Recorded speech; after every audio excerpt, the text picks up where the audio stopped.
দর্শক, বিএনপির ভারপ্রাপ্ত চেয়ারম্যান তারেক রহমানের ঐতিহাসিক স্বদেশ প্রত্যাবর্তন হয়েছে এবং এর মাধ্যমে সঠিক সময় নির্বাচন নিয়ে যে শঙ্কা ছিল তা অনেকটুকুই কেটে গেছে বলে আপাত দৃষ্টিতে মনে হচ্ছে। তারপরেও কথা রয়ে যায় সেই সাথে জামাত ও এনসিপির কোয়ালিশনের সম্ভাবনাও রাজনীতির মাঠে অনেক প্রশ্ন রেখে যাচ্ছে। সব মিলিয়ে ভোটের আগে এই পরিস্থিতিটা আমরা বিশ্লেষণ করতে চাই, দলগুলোর চরিত্র বুঝতে চাই। কথা বলতে স্টুডিওতে আছেন শিক্ষক, গবেষক এবং রাজনৈতিক বিশ্লেষক professor doctor Mahbubullah. Professor Mahbubullah, আপনাকে স্বাগত এবং অসংখ্য ধন্যবাদ যে আমাদের আমন্ত্রণে সারা দেশ স্টুডিওতে আসলেন। কেমন আছেন আপনি? আছি, মোটামুটি আছে, এই বয়সে যতটুকু থাকা যায়। স্যার, তারেক রহমান 17 বছর 3 মাস 14 দিন পর দেশের মাটিতে পা রাখলেন, যাকে বাংলাদেশের গণমাধ্যম এবং বৈশ্বিক অনেক গণমাধ্যম ঐতিহাসিক একটি ঘটনা হিসেবে মূল্যায়ন করছে। আপনার কাছে তার এই প্রত্যাবর্তনটাকে আপনি কিভাবে দেখেন? এর মাধ্যমে বাংলাদেশের রাজনীতিতে তার কি প্রভাব থাকবে? এবং নির্বাচন নিয়ে তো বিএনপিও অনেকদিন ধরে শঙ্কা করছিল এবং অভিযোগ জানিয়ে আসছিল যে তা বানচালের ষড়যন্ত্র চলছে বা পেছানোর ষড়যন্ত্র চলছে। তাকে অনেকটুকুই কেটে যাবে বা পুরোপুরি কেটে যাবে নাকি, আপনার কি মনে হয়? প্রথম কথা হচ্ছে, আপনি তারেক রহমানের স্বদেশ প্রত্যাবর্তনকে একটা ঐতিহাসিক ঘটনা বলেছেন। হ্যাঁ, দীর্ঘ 17 বছর পর দেশের মাটিতে পা রাখা, এটা তো নিঃসন্দেহে বলা যায় খুবই ব্যতিক্রমী একটি ঘটনা। বিশ্বে রাজনীতি করতে গিয়ে আপনার প্রবাসী জীবন কাটাতে হয়েছে অনেক বছর, এরকম বেশ কিছু রাজনীতিবিদ আছেন এবং কেউ কেউ রাজনীতির উদ্দেশ্যেই কিন্তু তারা প্রবাসী হয়েছেন। আপনার ফিলিপাইনের অ্যাকিউনোর কথা আমরা জানি, তিনি দীর্ঘকাল মার্কিন যুক্তরাষ্ট্রে ছিলেন। তারপরে তিনি যখন দেশে ফিরলেন তখন এয়ারপোর্টেই বিমান থেকে নামার সময় তাকে হত্যা করা হয় এবং এর প্রতিক্রিয়ায় ফিলিপাইনের যে রাজনীতি, সেই রাজনীতি সম্পূর্ণভাবে বদলে যায়। মার্কোসকে দৃশ্যপট থেকে বিদায় নিতে হয়। 19 বছর মার্কোস ক্ষমতায় ছিলেন এবং ফিলিপাইনের অর্থনীতিকে রক্তশূন্য করে ফেলেছিলেন। তার স্ত্রী ইমেলডা মার্কোস বিলাসী জীবনযাপন করতেন। তার জুতোর বিভিন্ন রকমের হাজার হাজার রকমের জুতোর কাহিনী আপনার ইন্টারন্যাশনাল মিডিয়াতে প্রচার হয়েছে। তারপরে দেশকে মুক্ত করার জন্য অনেকে প্রবাসী হয়েছেন ঐতিহাসিকভাবে। আমাদের দক্ষিণ এশিয়ায় সুভাষ বসুর দ্বিতীয় মহাযুদ্ধের সময় জার্মানি যাওয়া, তারপর জাপানে যাওয়া, তারপর তার অন্তর্ধান, তারপর এর আগে সিঙ্গাপুরে তার ইন্ডিয়ান ন্যাশনাল আর্মি গঠন এবং সিঙ্গাপুর থেকে ভারতবাসীর প্রতি বক্তৃতা দেওয়া এবং উদ্দীপনাময় ভাষণ দেওয়া, খুবই উদ্দীপনাময়। তো এটা তিনি করেছেন। তো এটা নিয়ে বিতর্ক আছে, সুভাষ বসুর এটা করা উচিত হয়েছিল কিনা। জাপানের মতো মিলিটারিস্ট এবং জার্মানের মতো ফ্যাসিস্টদের সঙ্গে ভারতের স্বাধীনতার জন্য চেষ্টা করা, কিন্তু তারপরেও ভারতের জনগণ তাকে শ্রদ্ধা ভরেই স্মরণ করে এবং তার পারপাস সম্পর্কে সন্দেহ করে না।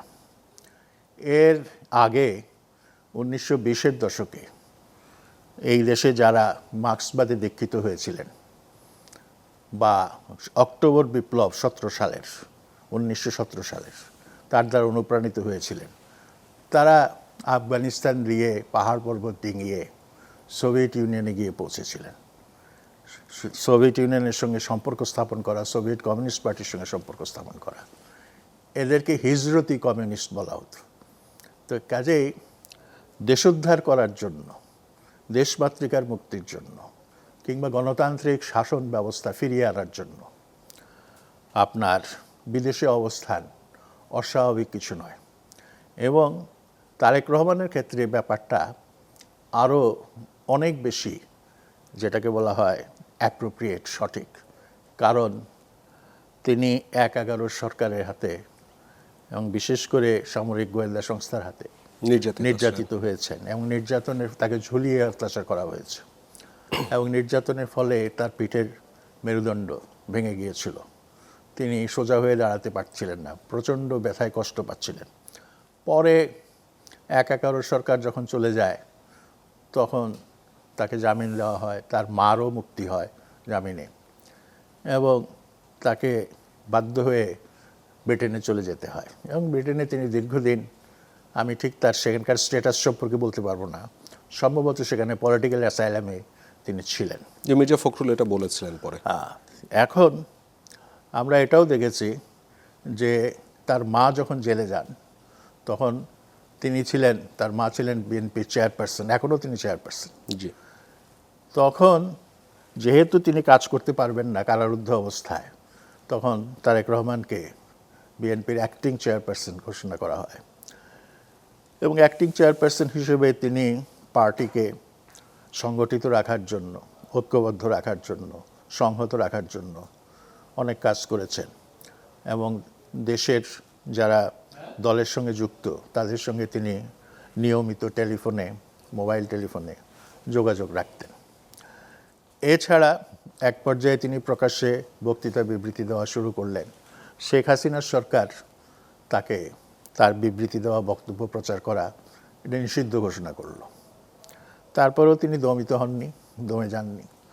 তিনি তার বক্তব্য প্রচার অব্যাহত রেখেছেন, এবং অনেকে যেটা বলেন যে অনেক সময় মানুষ কারারুদ্ধ হলে বা প্রবাস জীবনে গেলে মানুষ চিন্তা করার একটা সুযোগ পায়। তো তারেক রহমানের ক্ষেত্রে সেই রকমই একটা সুযোগ, যেটাকে অনেকেই হয়তো বলবেন দুর্যোগ। তো এটা একদিকে যেমন দুর্যোগ, আরেকদিকে সুযোগ, এই জন্য যে তিনি দেশের কোলাহল থেকে মুক্ত থেকে দেশ সম্পর্কে চিন্তাভাবনা করার একটা সময় বা ফুরসত তিনি পেয়েছেন, এবং এর ফলে তার চিন্তাভাবনাগুলো আগের তুলনায় অনেক বেশি পরিপক্ক হয়েছে, এবং কথাবার্তা আরও অনেক মার্জিত রূপ পেয়েছে, যেটা অন্যদের কাছে শ্রুতিকটু অন্তত মনে হবে না, তো এবং শ্রুতি মধুরই মনে হবে। তো এইটা তিনি অর্জন করেছেন। আর তার যখন দেশে আসা হলো শেষ পর্যন্ত অনেক প্রতীক্ষার পর, এবং মাঝখানে অনেক ঘটনা গেছে, জি জি, সেই ঘটনা বলতে গেলে অনেক সময় নষ্ট হবে। তো তিনি যখন নামলেন দেশে, একটা জনসাধারণের মধ্যে উচ্ছ্বাসের প্লাবন আমরা লক্ষ্য করলাম, এবং এইরকম প্লাবন আমরা যেটাকে বলা যায় শরণাতীত কালে কখনো লক্ষ্য করিনি। এবং এর মধ্য দিয়েই বাংলাদেশের ক্ষেত্রে, রাজনীতির ক্ষেত্রে একটা জিনিস আমাদের মনে রাখার দরকার, জনসমাবেশ যখনই যত বড় হয় এবং সেটা শান্তিপূর্ণ হয়, সেটা কিন্তু দীর্ঘমেয়াদে রাজনীতির উপরে একটা সুফল ফেলে।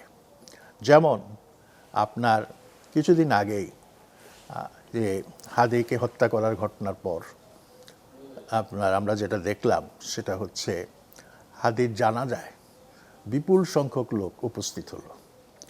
প্রচুর আবেগ ছিল, ক্ষোভ ছিল, ভেতরে ভেতরে একেবারে ক্ষোভের অগ্নি জ্বলছিল, কিন্তু তা সত্ত্বেও আমরা কোনো দুর্ঘটনা লক্ষ্য করিনি। এবং এর মধ্য দিয়ে কিন্তু জনতা, এই যে বিশাল সংখ্যক জনতা, এটা একটা মেসেজ দিয়েছে, একটা বার্তা দিয়েছে। এটা দেশবাসীর জন্য একটা বার্তা, এবং দেশের বাইরে অন্য রাষ্ট্রগুলোর জন্য একটা বার্তা। এবং সেই বার্তাটা হচ্ছে বাংলাদেশ সব কিছু সত্ত্বেও, নানা ধরনের ত্রুটি বিচ্যুতি সত্ত্বেও বাংলাদেশ কিন্তু ঐক্যবদ্ধ, এবং দেশের প্রশ্নে জনগণ ঐক্যবদ্ধ।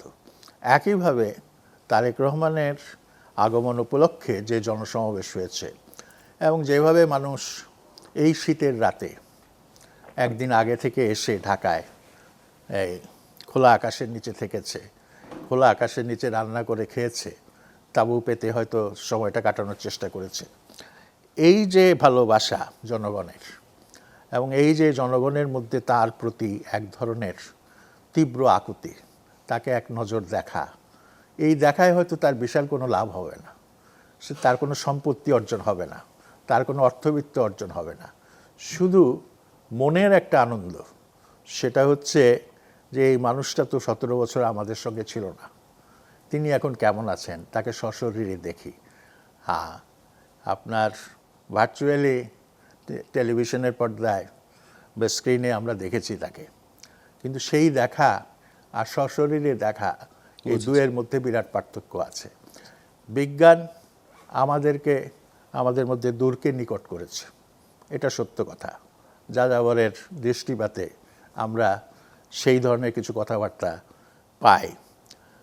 তো বিজ্ঞান সম্পর্কে উনি বলছেন যে বিজ্ঞান আমাদেরকে দিয়েছে গতি, কেড়ে নিয়েছে জ্যোতি। তো তাকে ওইভাবে দেখা, ভার্চুয়ালি দেখা, তার মধ্যে হয়তো একটা গতি ছিল, তাৎক্ষণিকভাবে আমরা দেখছি, যেটাকে রিয়েল টাইম বলে।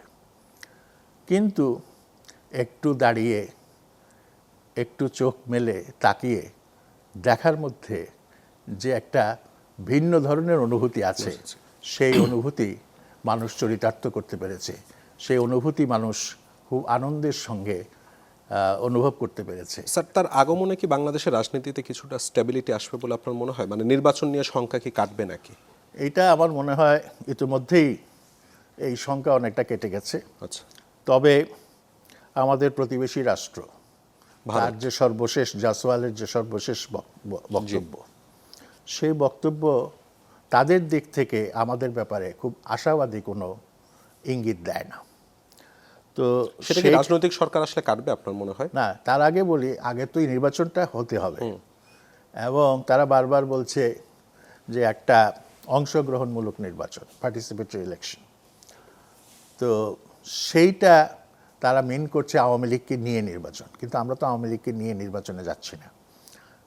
এই ব্যাপারে ভারতের আপত্তি থেকেই যাচ্ছে।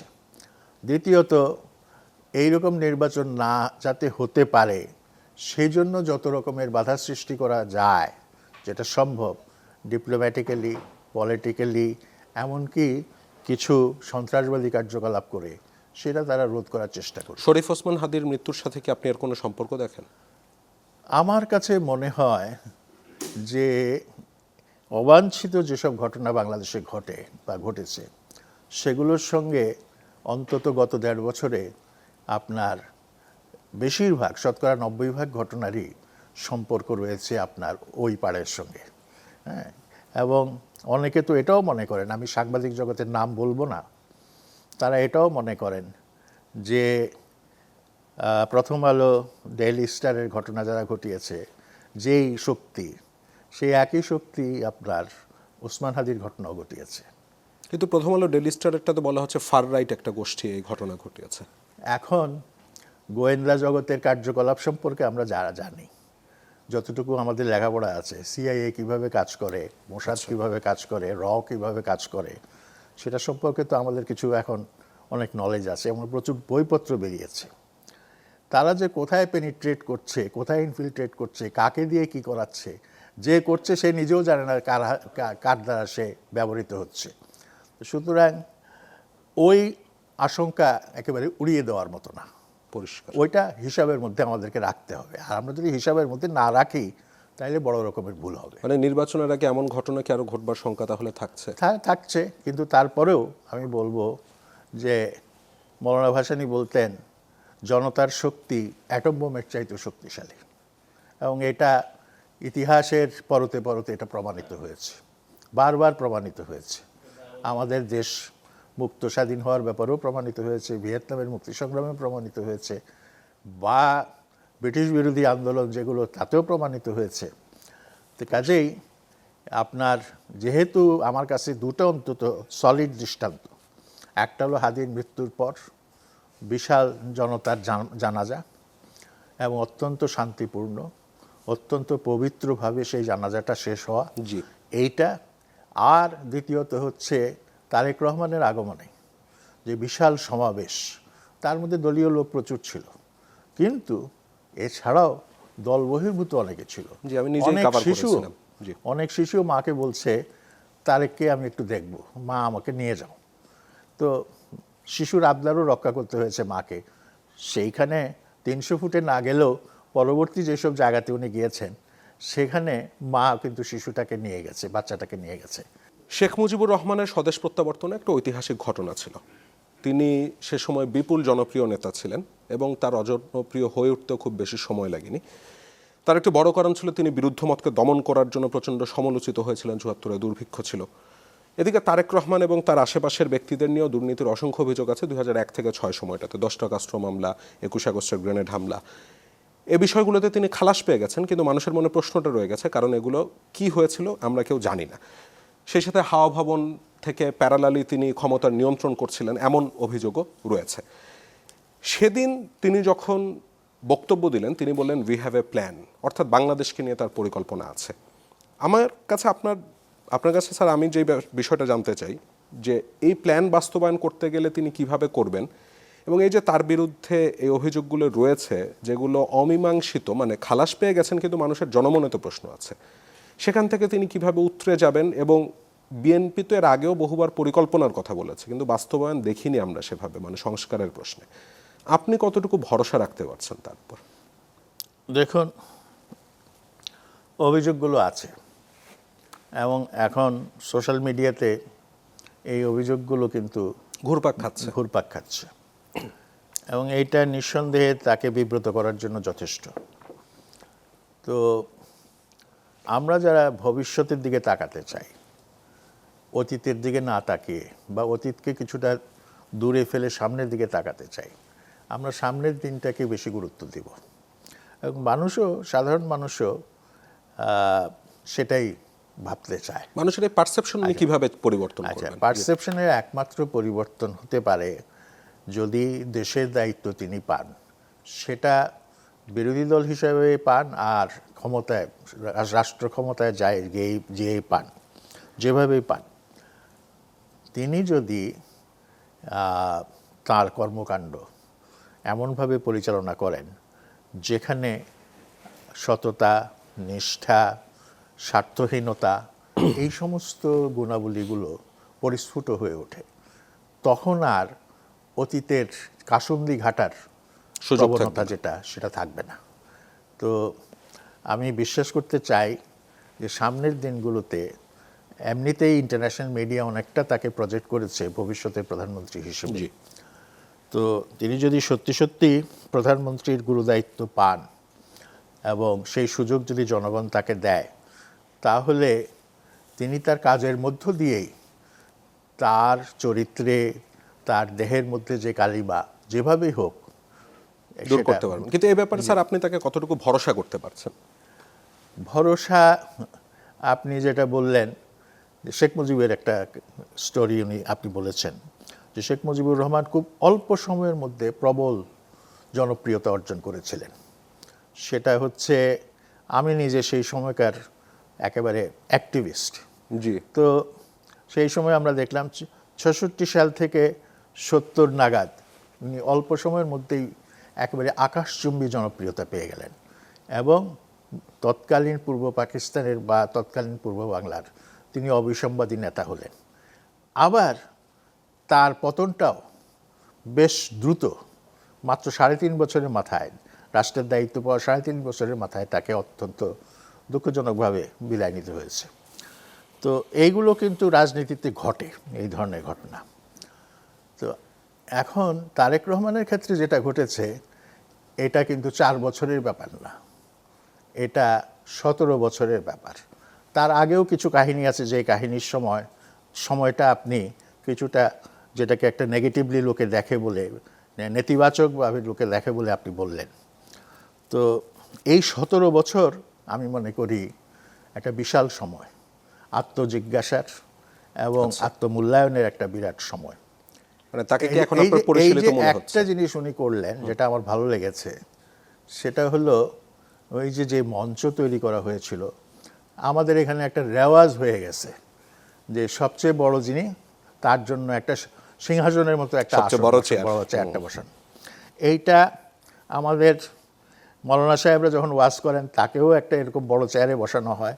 রাজনীতিবিদদের মধ্যে প্রধান নেতা যিনি, তাকেও একটা বড় চেয়ারে বসানো হয়। কিন্তু তারেক রহমান উঠেই যেটা করলেন, তার সেই চেয়ারটা সরিয়ে দিলেন এবং সাধারণ একটা চেয়ার বসে। এই যে হিউম্যালিটি, এইটা আমার মনে হয় একটা বিরাট পরিবর্তন।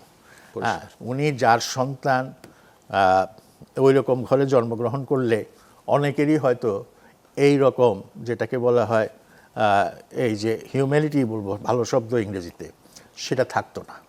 তো তার মধ্যে সেটা সৃষ্টি হয়েছে এবং সেটা আমি মনে করি এই 17 বছর ব্রিটিশ কালচার, এবং এটা আপনার লোক দেখানো বলে মনে হচ্ছে না। এটা তাৎক্ষণিকভাবে উনি করেছেন, এমন না যে প্ল্যান করে করেছেন যে তুমি এরকম একটা চেয়ার আপনারা রাখবেন, তারপরে আমি গিয়ে সেই চেয়ারটা সরিয়ে ফেলবো, এই একটা নাটক আমি করব ইত্যাদি। এটা আমার কাছে একেবারেই মনে হয় না। আমার কাছে মনে হয় যে ব্রিটেনে দীর্ঘদিন থাকার ফলে সেখানে ডেমোক্রেসি, তো ব্রিটিশ ডেমোক্রেসির যে প্র্যাকটিস, যে অনুশীলন, সেই অনুশীলন তো খুব উন্নত মানের, এবং সেখানে নেতা আর জনতার মধ্যে যে পার্থক্য সেটা খুব একটা বোঝা যায় না। হ্যাঁ, আপনার একসময় আমার 10 ডাউনিং স্ট্রিটের ভিতরে ঢুকেছিলাম। হ্যাঁ, ঢুকে কিছু আমাকে সাদামাটা একটা বাড়ি মনে হয়েছে। আচ্ছা। আর শান্তি যে ছিল আগে পিস্তল ধরা, সে আমি বললাম যে আমি কি দেখতে পারি, দেখো। তারপরে কিছু দূর ভিতরে ঢুকলাম, এগুলো তারপরে সে বললো আচ্ছা ঠিক আছে, তুমি তো অনেক দেখেছো, এখন চলে আসো। তো এই ব্যাপারটা ব্রিটিশ ডেমোক্রেসিতে তখন ছিল, আমি অনেক বছর আগের কথা বলছি। পরে তো সন্ত্রাসবাদের নানা রকম ঘটনা ঘটেছে, হয়তো সিকিউরিটির ইয়েটা অনেক কড়াকড়ি হয়েছে, আগের মতো নাই। তারপরেও ব্রিটেনে মানে মানুষ এবং নেতা এর মধ্যে যে একটা পার্থক্য আছে, সেটা আপনি সহজে বুঝতে পারবেন না। এবং আপনি বলছেন যে তারেক রহমান এবং সেখান থেকে সেই শিখেছে। কালচারের, ডেফিনেটলি আমি একটা কালচারের মধ্যে যদি দীর্ঘদিন থাকি, তার একটা প্রভাব কিন্তু হয়, সেই প্রভাবটা হয়তো তার হয়েছে। স্যার, আপনি একটু আগে যে বলছিলেন যে আমাদের বর্তমান প্রেক্ষাপটকে বিবেচনা নিতে হবে, অতীত নিয়ে কাসুন্দি না কেটে, মানে এখন যদি আমি কাজ করতে পারি তাহলেই মানুষের সমর্থন পাওয়া যাবে। তো জামাত ইসলামও অতীতকে ভুলে যাবার কথা বলে বলছে যে আপনারা আমাদেরকে বর্তমান দিয়ে বিবেচনা করুন, সবাইকেই তো দেখলেন, আমাদেরকেও ক্ষমতা একবার দেখে নিন। এর মাঝে আমরা দেখলাম যে তাদের ছাত্র সংগঠনের কিছু পদধারী নেতা প্রথম আলো ডেইলি স্টারের হামলার ঘটনাকে জাস্টিফাইড করছেন। তাদের অসংখ্য নেতাকে আমি বলতে শুনলাম যে জামাতকে ভোট দিলে জান্নাতের টিকিট পাওয়া যাবে, এবং এর মাঝেও আরও কিছু ঘটনা হচ্ছে। এবং ওই দিনই নিউজ সম্পাদক নুরুল কবির এই দলটাকে সরাসরি মোনাফেকও বলেছে। আপনার কাছে কি মনে হয় যে জামাতকে রাষ্ট্র ক্ষমতায় ভরসা করবার মতন যথেষ্ট উপাদান জামাত এই বর্তমান সময়ের রাজনীতিতে দেখাতে পেরেছে কিনা, এবং আপনি তাদেরকে রাষ্ট্র ক্ষমতায় দেখতে চাওয়ার মতন ভরসা করতে পারছেন কিনা, এই বিবেচনা নিয়ে যে বাংলাদেশে তো দল মত নির্বিশেষে ডান বাম অনেকেই রয়েছে, সেখানে মুক্তবুদ্ধির চর্চা যেমন হয় ঠিক তেমনিভাবে কিন্তু আরও অনেক কিছু হয়, মানে সবাইকে নিয়ে তো এই দেশটাকে অ্যাকোমোডেট করতে হবে। জামাত সেখানে যেতে পারবে কিনা? দেখুন, জামাতের তো দল হিসেবে একটা লম্বা ইতিহাস। মওদুদী সাহেবের 41 থেকে বোধহয় 1941 সালে প্রতিষ্ঠিত হয়েছে। জি। মৌলানা আবুল আলা মওদুদী, এটা উনি ভারতেই এটা হেডকোয়ার্টার করেছিলেন, এবং সেই সময় তিনি পাকিস্তানের ক্রিয়েশনের বিরোধিতা করেছিলেন। এক্স্যাক্টলি। তারপরে আবার তারা লাহোরে চলে আসলেন, তখন আবার পাকিস্তানকে মেনে নিলেন, এটা করলেন। তারপরে আবার আমরা দেখলাম 54 সালে কাদিয়ানি দাঙ্গা, এবং যেই দাঙ্গা দমন করার জন্য লাহোরে মার্শাল ল জারি করতে হলো, এবং প্রচুর লোককে খুব কঠোরভাবে দমন করতে হলো। মৌলানা মওদুদীর তখন মৃত্যুদণ্ড হয়েছিল। রাজনৈতিক নেতারা আপনার পাকিস্তানের গভর্নর জেনারেলকে টেলিগ্রাম করে তার মৃত্যুদণ্ড রহিত করেছেন। তার মধ্যে একজনের নাম অন্তত আমি বলতে পারি, মৌলানা ভাসানী পার্সোনালি মওদুদীর জন্য টেলিগ্রাম করেছেন। অথচ আইডিওলজিক্যালি মৌলানা মওদুদী এবং মৌলানা ভাসানী দুই মেরুতে অবস্থান করেন। পুরোপুরি দুই মেরু। তো এইখানে বোঝা যায় যে একজন রাজনৈতিক নেতার মহত্ব কীরকম। হয়তো মৌলানা ভাসানী সেই সময় মৃত্যুদণ্ডটা মেনে নিতে পারেননি, শেষ পর্যন্ত মওদুদীর মৃত্যুদণ্ড রহিত হয়। এরপরে 64 সালেও একবার জামাত ইসলাম বেআইনি হয়। আর বাংলাদেশ উত্তরকালের কাহিনী তো আমরা সবাই জানি। তবে এই দলটার যে দীর্ঘ ইতিহাস, এই দীর্ঘ ইতিহাস থেকে একটা জিনিস বোঝা যায় যে স্রোত কোন দিকে বইছে, এবং অনেক সময় উল্টো স্রোতেও দাঁড় বাইতে হয় মানুষের স্বার্থে, দেশের স্বার্থে। কিন্তু স্রোতের ব্যাপারটা যদি আমরা বুঝতে না পারি, রাজনীতিবিদরা বুঝতে না পারেন, তাহলে স্রোতের প্রতিক্রিয়া কী, ফলাফল কী, তাহলে কিন্তু মস্ত ভুল হয়। জামাত ইসলামী সেই জায়গা থেকে কিছু ভুল করছে বলে আমার ধারণা। হ্যাঁ, আপনি যেসব দৃষ্টান্ত দিলেন, এগুলো যদি সত্য হয়, এটা তো আসলে একটা ইসলামী দলের জন্য এই ধরনের বক্তব্য বলা তো আমার কাছে মনে হয় যে এটা ঠিক না, এটা একেবারেই সঠিক নয়। যে জান্নাতের টিকিট পাওয়া যাবে ইত্যাদি ইত্যাদি। তো এইগুলো পপুলিস্ট উক্তি।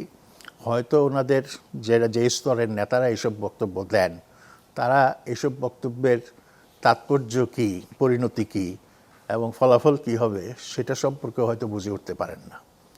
তবে হ্যাঁ, তারা একটা বক্তব্য দিয়ে মানুষকে যথেষ্ট প্রভাবিত করছেন, সেটা হচ্ছে আমরা তো কখনো ক্ষমতায় ছিলাম না, একবার আমাদেরকে দেখেন আপনারা আমরা কি করে কাজ করি ইত্যাদি।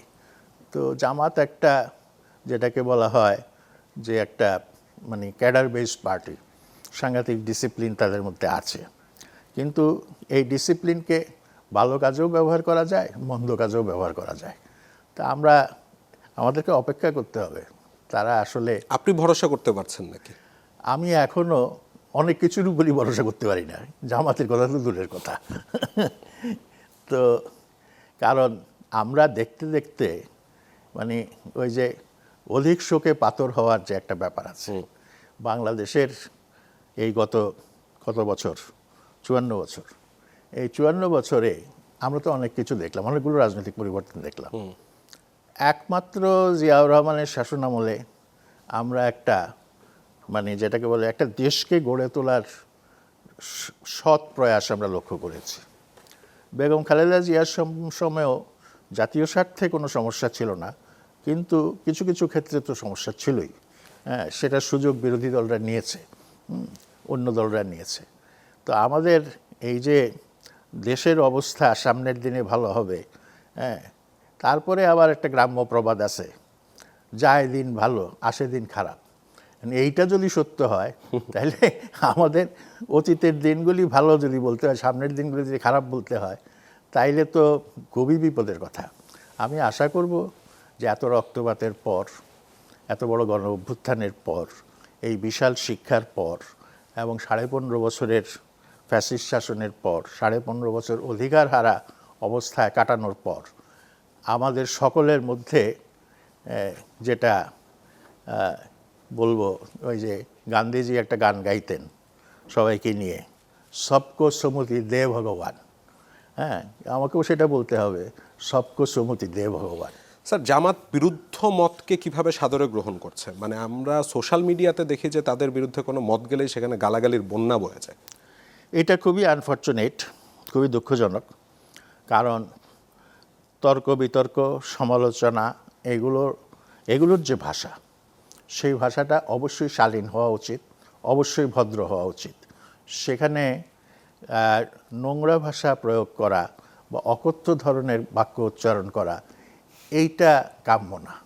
তবে আপনি যেটা বললেন যে আমার আগামী দিনগুলো কতটা ভালো আর কতটা বন্ধ, আমি আসলে ব্যক্তিগতভাবে কিছু হতাশ সোশ্যাল মিডিয়াতে এই গালাগালির চর্চায়, যেটা বোধহয় 1.5 বছর আগেও ছিল না, যে কোনো কারণেই হোক।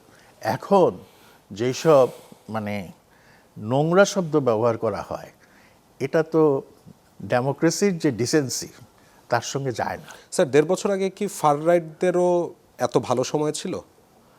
না, দেখেন 1.5 বছর আগে তো সবার জন্য খারাপ সময় ছিল। ফার রাইটের জন্য খারাপ সময় ছিল, আর সেন্ট্রিস্টদের জন্য খারাপ সময় ছিল, লিবারাল ডেমোক্রেটদের জন্য খারাপ সময় ছিল। কাজে সেই তুলনা করে লাভ নাই। হ্যাঁ, কারণ ফার রাইটদের এখন অবস্থান আপনার মূল্যায়ন, ফার রাইটদের এখনকার অবস্থান আপনি কিভাবে মূল্যায়ন করবেন? এখনকার অবস্থান হচ্ছে তাদেরকে বাংলাদেশের মানুষের মন মানসিকতা বুঝতে হবে। হ্যাঁ, তারা কি তা বুঝতে পারে বা চেষ্টা করে? এইটা আমার মনে হয় তাদের একটু আন্ডারস্ট্যান্ডিংয়ে একটু ল্যাকিং আছে। জামাতকে কি আপনি ফার রাইট বলবেন নাকি? জামাতকে ফার রাইট বলা এই মুহূর্তে আবার সম্ভব না, কারণ অনেক ব্যাপারে তারা বলছে যে তারা কি বলে অনেক ধরনের কথা আশ্বাস দিচ্ছে যে এটা তারা করবে না, অন্যদের প্রতি মানে খারাপ আচরণ করবে না, এমনকি প্রতিবেশী রাষ্ট্রের সঙ্গে বন্ধুত্বমূলক আচরণ তারা সম্পর্ক রাখবে, এই ধরনের কথাবার্তা তারা মানে স্ট্যান্ড কিছুটা আছে। জামাত ইসলাম এবং যে ছাত্রদের যারা গণ অভ্যুত্থানের নেতৃত্ব দিয়েছে, তাদের হাত ধরে যে দলটি তৈরি হয়েছে এনসিপি, তাদের মধ্যে একরকম কোয়ালিশনের কথা আমরা শুনতে পাচ্ছি। যেই দলটি জুলাই অভ্যুত্থানে নেতৃত্ব দিয়েছিল, মানে যে দলের নেতারা, তারা এমন একটি দলের সাথে এখন কোয়ালিশনে যেতে চাচ্ছে যে দলটি স্বাধীনতা বিরোধী, মানে বাংলাদেশের স্বাধীনতা চায়নি। এবং এইরকম একটি সিদ্ধান্ত যখন আসবে করছে, তখন আমরা দেখলাম যে এনসিপির অনেক নেতাই পদত্যাগ করেছে, যার মধ্যে আমি দেখছিলাম যে তাদের যে ডক্টর তাসনিম যারা আছে, তিনিও পদত্যাগ করেছেন। জামাতের সাথে এনসিপির কোয়ালিশন বা জামাতের সাথে এনসিপিকে কেন কোয়ালিশন করতে হচ্ছে, এই কোয়ালিশন হলে কার লাভ কার ক্ষতি হবে, এবং শেষ পর্যন্ত এনসিপিও কি ওই পাওয়ার পলিটিক্সের দিকেই যাওয়াটাকে প্রেফার করলো কিনা? এক নম্বর কথা হচ্ছে, অনেকেই ভেবেছিল এনসিপির সঙ্গে ন্যাচারাল অ্যালায়েন্স হচ্ছে বিএনপির সঙ্গে, এবং সেরকম একটা সম্ভাবনার কথাও ছিল। তারপরে আমরা শুনলাম তারা জামাত ইসলামের সঙ্গে কোয়ালিশন করার ব্যাপারে বা মানে অ্যালায়েন্স করার ব্যাপারে তারা বেশ খানিকটা এগিয়ে গেছে। কিন্তু তাদের মধ্যে যে এ ব্যাপারে মতপার্থক্য দলের ভেতরে, এনসিপির ভেতরে যে মতপার্থক্য, সেটা কিন্তু বেশ প্রবল ছিল। বিশেষ করে আজকের কাগজেই সম্ভবত দেখেছি, সেটা হচ্ছে যে দুইজন উপদেষ্টা সরকার থেকে বেরিয়ে এসছেন, তারা কিন্তু জামাতের সঙ্গে কোয়ালিশন করার পক্ষপাতী না। একজন তো স্ট্যাটাসই দিয়েছেন সরাসরি, মানে এবং এরা স্ট্যাটাস দিয়ে নানানভাবে বলেছেন মানে স্বাধীনতার পক্ষের শক্তি না, বা ৭১-এ তাদের ভূমিকার সমালোচনা করেছেন। তা এখন যেটা হয়েছে সেটা হচ্ছে, এনসিপি দলটা যেভাবে গঠিত হয়েছে, ঠিক এত তাড়াহুড়া করে একটা দল কিন্তু গঠন হওয়া খুব বোধহয় সঠিক একটা পদক্ষেপ ছিল না।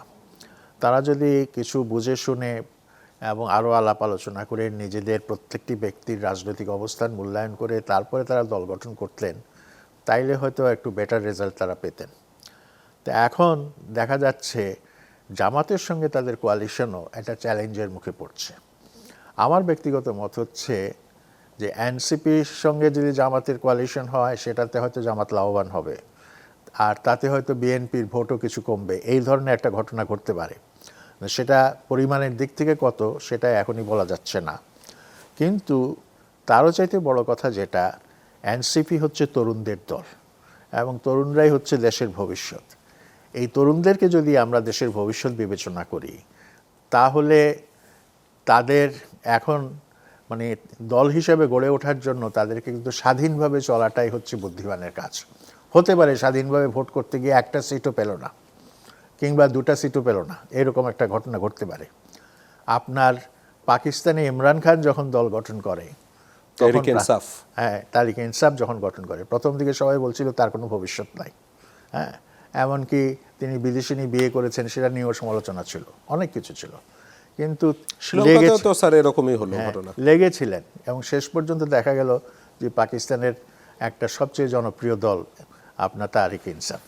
তো সেই সম্ভাবনা কিন্তু এনসিপিও তৈরি করতে পারত তাদের আদর্শবাদিতার দ্বারা, এবং তাদের কিছু কিছু কর্মকাণ্ড, যেটা বলা যায় যে মানে ইয়ের পরে, অভ্যুত্থানের পরে নানান সমালোচনা কিন্তু সোশ্যাল মিডিয়াতে হয়েছে, পত্রপত্রিকাতেও কিছু কথাবার্তা এসছে।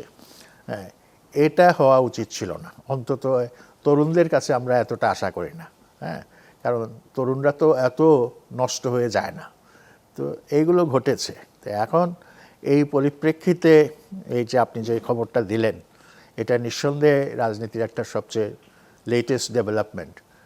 এবং এই যে তাসনিম জারার মতো মহিলা নেত্রী, এবং যার একটা সুনাম আছে তার লেখাপড়া সম্পর্কে, তার সমাজসেবা সম্পর্কে, এবং এরকম যদি আরও কয়েকজন একই পথ অনুসরণ করেন, তখন কিন্তু এনসিপির পক্ষে জামাতের সঙ্গে কোয়ালিশনে যাওয়াটা খুব সহজ হবে না। স্যার, তারপরেও যদি তারা কোয়ালিশনটা করে, এনসিপি কি তার স্বকীয়তা বা চরিত্র হারাবে? আমার তো মনে, তারা বলেছিল তারা মধ্যপন্থী, কিন্তু এবং জন্মলগ্নেই তারা সেটা বলেছিল। তো কোয়ালিশন করলেই যে মধ্যপন্থী চরিত্র হারিয়ে ফেলতে হবে এমন কিছু কথা না। কোয়ালিশন তো যার যার নীতিগত অবস্থান বজায় রেখে ভোটের ক্ষেত্রে কোয়ালিশন করা, তাতে হয়তো নিজের মানে আসনের সংখ্যা বাড়ানো, এইটা।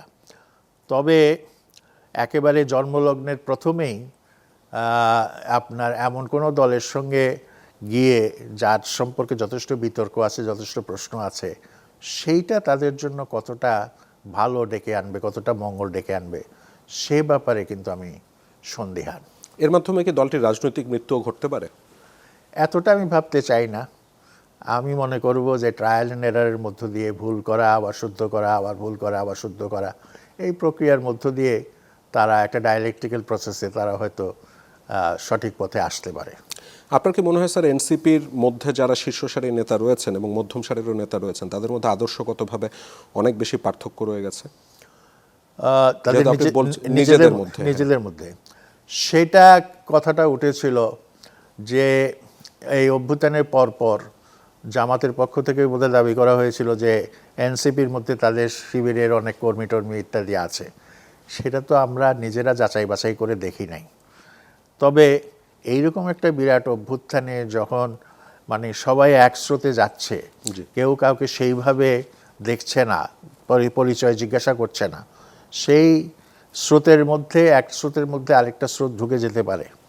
তো এনসিপিরও হয়তো সেই রকম কিছু ঘটেছিল, কারণ এনসিপি আপনার এটা পুরনো কোনো ছাত্রদের সংগঠন না। অরিজিনালি যে এটা বৈষম্য বিরোধী ছাত্র আন্দোলন তারাই করেছিল, সেটা হচ্ছে একটা নির্দিষ্ট সময়ে নির্দিষ্ট ঐতিহাসিক মুহূর্তে একটা নির্দিষ্ট ইস্যুতে, এই যে আপনার কোটা বিরোধী এই ইস্যুতে সবাইকে একত্র করা, ছাত্রদের মধ্যে সবাইকে একত্র করা। সেইখানে আদর্শগত অবস্থান খোঁজার খুব সুযোগ ছিল না, আর খোঁজার সুযোগ ছিল না বলেই একটা স্রোতের মধ্যে বহু স্রোত এসে ঢুকে গেছে। স্যার শেষ একটা ব্যাপার জানতে চাচ্ছিলাম। আমরা দেখলাম প্রথম আলো ডেইলি স্টারের উপর তো মব অ্যাটাক হয়েছে, এর বাইরে উদিচি ছায়ানটের উপর হামলা হয়েছে। গতকাল আমি দেখলাম ফরিদপুর জেলা স্কুলের পুনর্মিলনীতে জেমস সেখানে কনসার্টে গান গাইতে উঠছিল, কোত্থেকে যেন উশৃঙ্খল জনতা আসলো, গান গাওয়া হলো না। এবং এরকম ঘটনা কিন্তু এর বাইরেও অনেকগুলো ঘটেছে, যার প্রত্যেকটি ঘটনার পেছনে ফার রাইটদের আগ্রাসী মনোভাব বা উশৃঙ্খল মনোভাব বা কিছু উশৃঙ্খল জনতাকে এর পেছনে দায়ী করা হচ্ছে। এখন স্যার যারা মুক্তবুদ্ধির চর্চা করতে চান, যারা ধরেন সেন্টার অফ দ্য লেফট বা লেফট, অথবা ধরে নিলাম আমি নাস্তিকই, এই মানুষগুলি এখন কোন দলের কাছে যে ভিড়বে? কারণ একটা সময় তো বলা হতো যে আচ্ছা আওয়ামী লীগ এদেরকে কিছুটা অ্যাকোমোডেট করতে পারে, এখন তো আওয়ামী লীগ নেই, বিএনপির গায়ে তকমা আছে, BNP centre of the right, এবং তাদের অতীত ইতিহাস এটা তো স্যার আপনি আমার চেয়ে ভালো জানেন। তাহলে এই মানুষগুলি এখন যাবে কোথায়? কোন মানুষগুলো? এই যে স্যার যারা একটু মুক্তবুদ্ধির চর্চা করতে চায়, যারা চায় না, মানে যারা রবীন্দ্রসঙ্গীতটাও গাইতে চায়, নজরুল সঙ্গীতও গাইতে চায়, সংস্কৃতি চর্চাটা করতে চায়, বাংলাদেশের সংস্কৃতির চর্চাটা করতে চায়। না, বাংলাদেশে এই ধরনের মানুষ তো একটা বিশাল সংখ্যক মানুষ। জি, কাজে আপনি তাদের যাওয়া না যাওয়ার প্রশ্ন যেটা উত্থাপন করেছেন, একটা সাময়িক ঝড় বা সাময়িক কালবৈশাখীতে হয়তো কিছু গাছপালার ডালা ভাঙবে, হয়তো দু চারটা গাছ উপড়াবে, কিন্তু আমার মনে হয় না যে যখন আবার কি বলে ঝড় থেমে যাবে, আবহাওয়া যখন আবার আকাশ যখন নির্মল হয়ে যাবে, তখন আর এই ধরনের ঘটনার পুনরাবৃত্তি হয়তো ঘটবে না। কারণ প্রত্যেকটা দেশের প্রত্যেকটা জাতির একটা নিজস্ব বৈশিষ্ট্য এবং ব্যবস্থা থাকে। তবে এইখানেও একটু বলে রাখা ভালো সাবধানতা হিসাবে, অনেক সময় সংস্কৃতি কিন্তু আপনার আধিপত্যবাদের হাতিয়ার হিসেবে কাজ করে। এবং সেভাবে যারা, আমি নিজেও রবীন্দ্রসঙ্গীত পছন্দ করি এবং আমি জানি যে আমার অনেক অনুভূতির সঙ্গে গানের লাইনগুলো মিলে যায়। আমার সুখ, আমার দুঃখ, আমার আনন্দ, আমার বেদনা, আমার প্রভাত, আমার মধ্যাহ্ন, আমার সান্ধ্যকালীন সময়। কিন্তু তারপরেও আমার কেন জানি মনে হয় এইখানে রবীন্দ্রনাথকে নিয়ে যে কাজটা হচ্ছে সেটা যেন একটা খুব সূক্ষ্মভাবে আমাদের জাতিকে মনের জগতের দিক থেকে এই ভারতীয় আধিপত্যবাদের কোলে তুলে দেওয়ার একটা ব্যাপার আছে।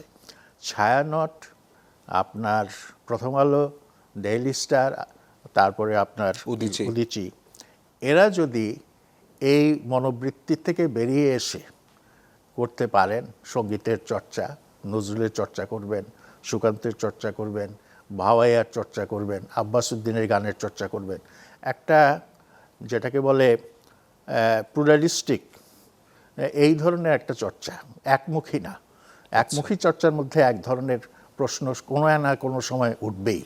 হ্যাঁ, সেটা করে বিভিন্ন জনের বিভিন্ন শ্রেণীর মানুষের মধ্যে আবেদন জাগায়। এই সব কিছুকেই আপনার সংস্কৃতি চর্চার মধ্যে যদি ঠাঁই করে দিতে পারেন, তাইলেই কিন্তু আপনার ভালো কিছু আশা করতে পারেন। অন্যথায় আপনার একদল তৈরি হয়ে যাবে একেবারে কোমর বেঁধে। কারণ এই দেশের ইতিহাসে নজরুলকেও একসময় কাফের আখ্যা দেওয়া হয়েছিল, আমরা হয়তো ভুলে গেছি। ইকবালের মতো কবি, তাকেও কাফের আখ্যা দেওয়া হয়েছিল যখন তিনি শেকওয়া লিখলেন, আল্লাহর কাছে প্রশ্ন করলেন। এই প্রশ্ন কেন করলেন তিনি, সেটা করা হয়েছে। তারপরে তিনি আবার জবাবে শেকওয়া লিখলেন, যে তখন মানুষ কিছুটা বুঝলো যে ইকবাল আসলে কোন ধরনের মানুষ। আবার তার সমালোচনা হলো reconstruction of religious thought in Islam বলে একটা দার্শনিক বই লিখলেন, reconstruction of Islam, Islamic thought, reconstruction of thought in Islam. তো এই যে জিনিস, এটাকে অনেক, যেটাকে বলে গোড়া মোল্লা, তারা সহ্য করতে পারেনি। কিন্তু বাংলাদেশের মাটি নরম মাটি, এখানে পাথরের কোনো অবস্থান নাই। তো সুতরাং এই নরম মাটিতে আপনার পাথুরে অবস্থানের কোনো সুযোগ আছে বলে আমার ইভেন ইকোলজিক্যালি, এনভায়রনমেন্টালি সম্ভব বলে মনে হয় না। আপনাকে স্যার অসংখ্য ধন্যবাদ। আপনার কাছ থেকে আজকে অনেক কিছু জানতে পারলাম, শিখতে পারলাম। প্রতিবারই আপনার সাথে যখন কথা হয় আমি নতুন নতুন কিছু না কিছু শিখি। আজকে স্যার অনুমতি দিলে অনুষ্ঠানটা এখানে শেষ করতে যাচ্ছি। দর্শক, এরই সাথে শেষ করছে আজকের মুক্তমঞ্চ। যারা এতক্ষণ আমাদের সাথে ছিলেন তাদের সবাইকে অসংখ্য ধন্যবাদ এবং শুভরাত্রি।